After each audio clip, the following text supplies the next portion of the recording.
عملنا فراخ محشية رز وكبد، وعملنا طاجن ورق عنب، وكمان عملنا ملوخية. فطار مصري أصلي. تعالوا بقى نعمل مع بعض كده ورق العنب. أنا بجيب الورق العنب البناتي، بيبقى مصفر كده ورفيع وناعم قوي.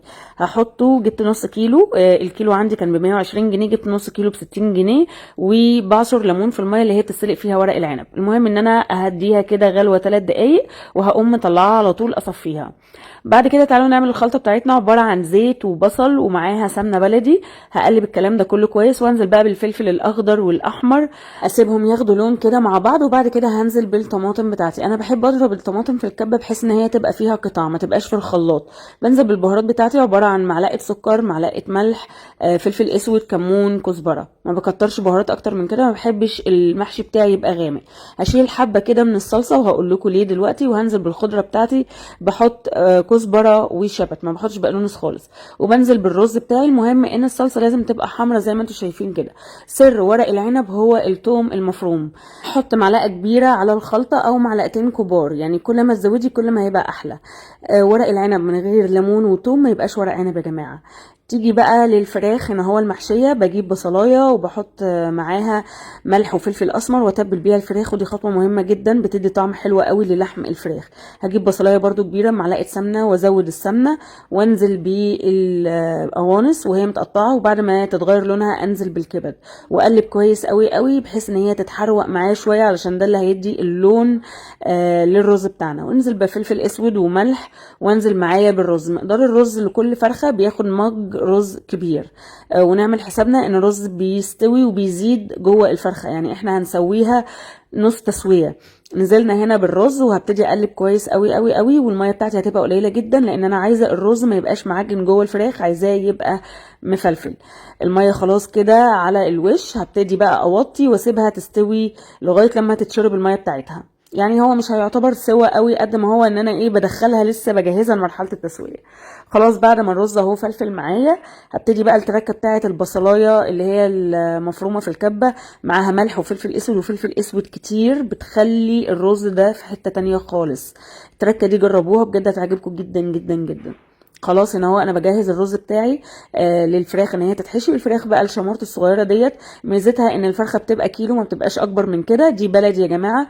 ببتدي احشيها وما اكبسهاش قوي، علشان الشوربه تدخل جوه قلب الفرخه وتبتدي تستوي من جوه، ما تبقاش نيه. وابتدي اقفلها كويس قوي. وابتدي كمان من الزور اشيل الزور واحشي الرز. يعني الفرخه كيلو، بعد ما تتحشي بتحس ان هي كبيره كده، وبقيت 2 كيلو، والفرختين تحس ان هم حاجه كبيره وهم اصلا مش مكلفين خالص. خلاص كده الرز خلاص معانا. هنبتدي بقى نجهز الفرخه التانية. بصوا شكل الفراخ تجنن. ما تنسوش تدوسوا لايك يا جماعه، وقولوا لي بتتابعوني منين، ونذكر الرسول صلى الله عليه وسلم في الكومنتات عشان نكسب اجر انا وانتم.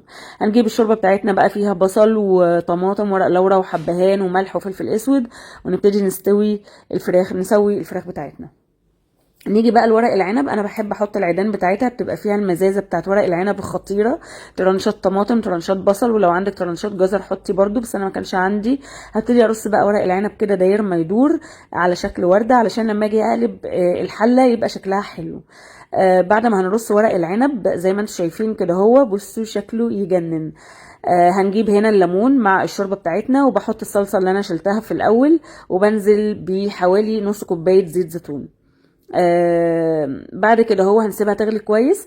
المعيار بقى اللي هنحط فيه الشوربه تقريبا 3/4 الحله. انا ما بملاش الشوربه للاخر، يعني اخر صف من ورق العنب ما بيطولوش الشوربه، لان لسه في خضار وفي حاجات، كل ده هيستوي معانا وهيبقى زي الفل علشان يطلع معانا مفلفل. ما تنسوش تدوسوا لايك، انا بفكركم اهو، كل سنه وانتم طيبين.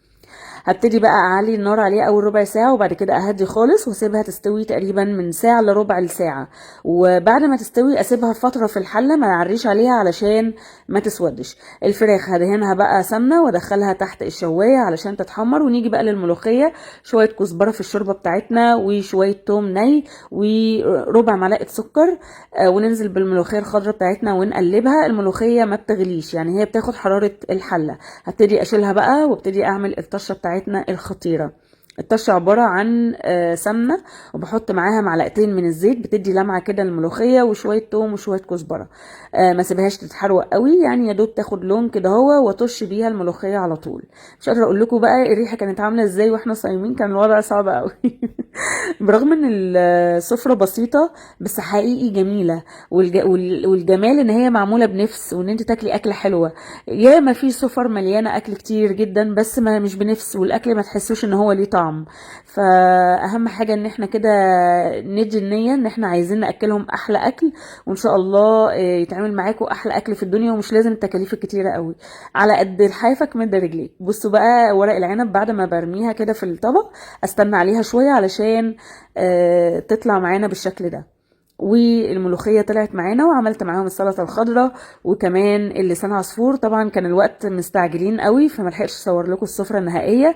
انا كنت بجهز وهما بقى ايه بيحطوا على السفرة كمان العصاير والحاجات دي كلها.